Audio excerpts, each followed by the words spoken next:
The manila folder hit David's desk with a soft thud, but the sound might as well have been a thunderclap. Across from him, Eliza stood with her coat unbuttoned, revealing what was impossible to miss, the gentle curve of her 5-month pregnant belly. Their eyes met, and in that moment, everything between them changed. Again. If you're feeling that knot in your stomach already, you're not alone. This story of love, loss, and unexpected second chances touched me deeply while writing it. If you're enjoying it so far, please hit that like button and subscribe to see more stories that explore the complicated reality of relationships and redemption. David couldn't move. Couldn't speak. The divorce papers lay between them like a battlefield, but all he could focus on was the evidence of new life growing inside the woman he had once promised forever to. The woman who was now here to legally end that promise. Is it?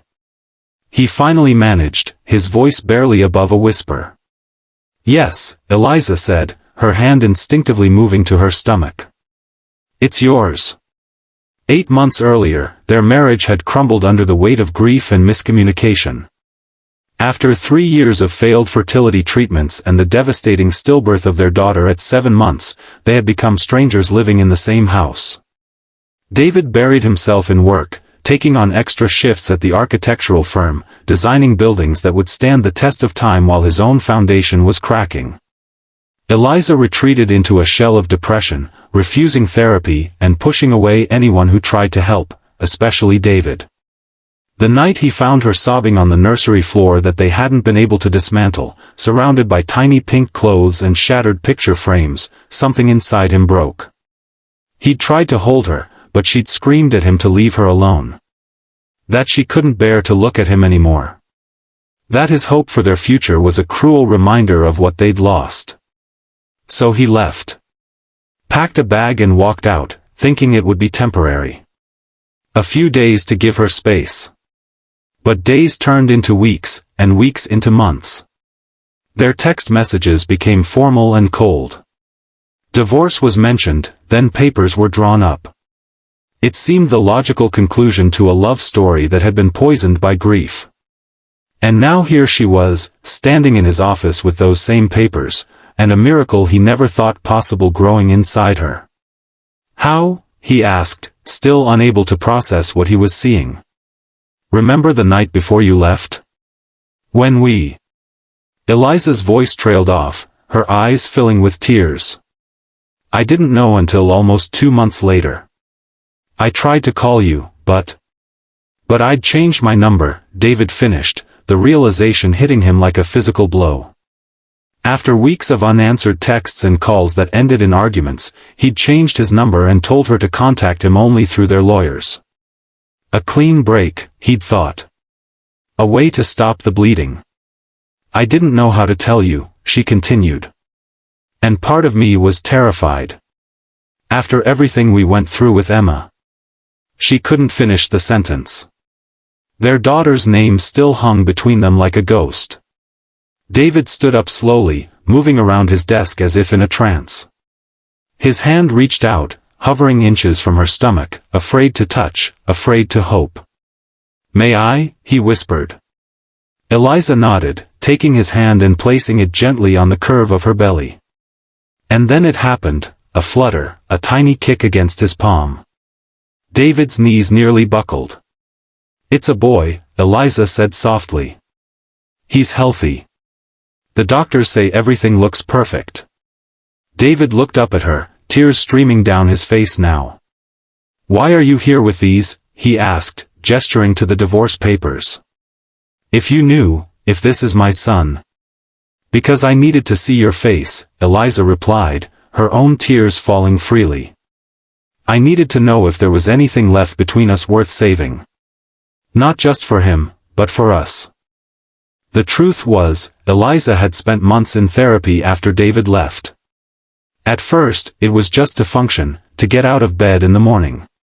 But slowly, it became about understanding the depth of her grief and how it had poisoned everything good in her life, especially her marriage. When she discovered she was pregnant, the fear had been paralyzing. But her therapist had helped her see that this wasn't a replacement for Emma. This was a new life, a new chance. She had driven to David's office today with the divorce papers as a test.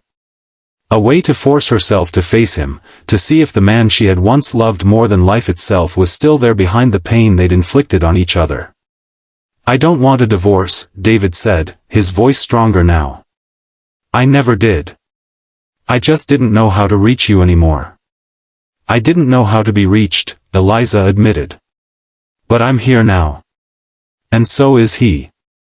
She placed her hand over David's, still resting on her stomach. That moment in David's office was just the beginning. The road ahead would be long and complicated. They couldn't simply pick up where they'd left off, too much had happened, too many words said and unsaid.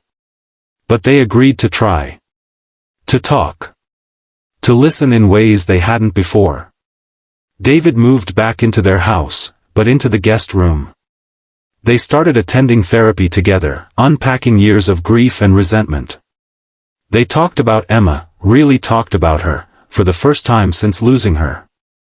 They cried together over her memory box, finally looking at the few precious photos they had of her perfect tiny face.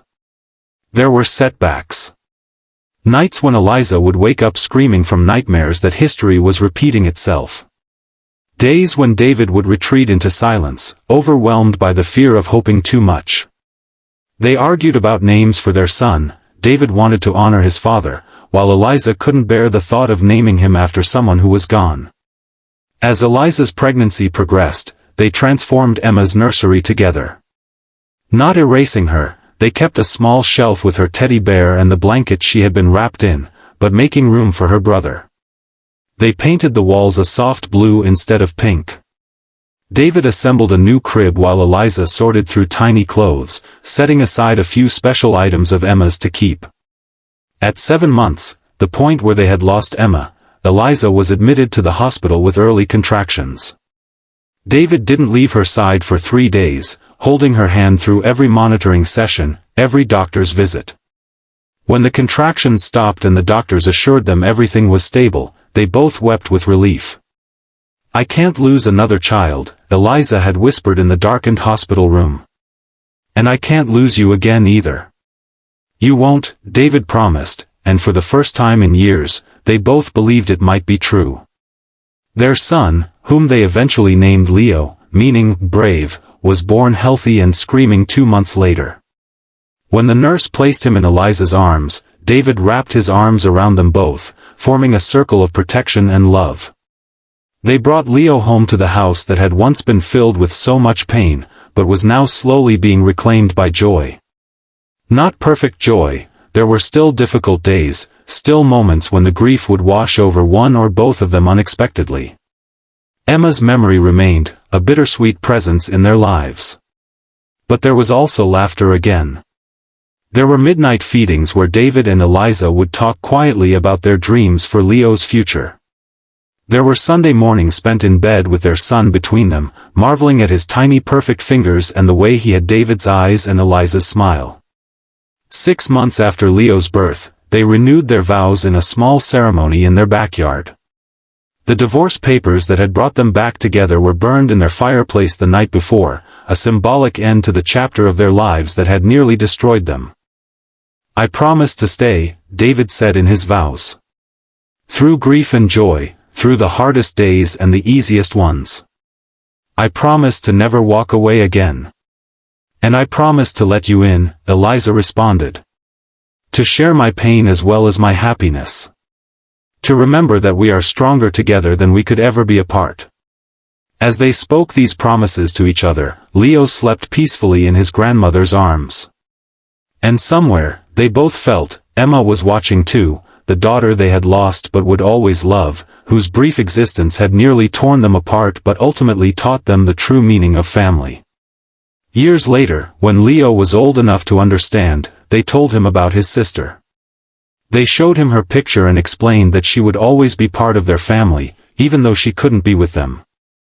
And when Eliza unexpectedly became pregnant again when Leo was 4, they named their daughter Lily, a new flower, a new life, but connected to the sister who came before her. The divorce papers that Eliza had brought to David's office that day remained unsigned, forgotten in a world where they had chosen a different path. A path of healing, of forgiveness, and of the kind of love that can only be forged through the fire of almost losing everything. Sometimes the greatest love stories aren't about perfect people finding each other, but about imperfect people choosing each other again and again, especially when it would be easier to walk away.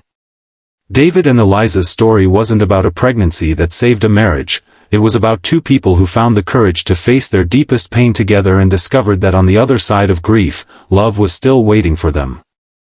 If this story touched your heart, please take a moment to like this video and subscribe to our channel. Your support helps us continue sharing stories of hope, healing, and the incredible resilience of the human heart. Remember that even in your darkest moments, second chances are possible when you're brave enough to reach for them.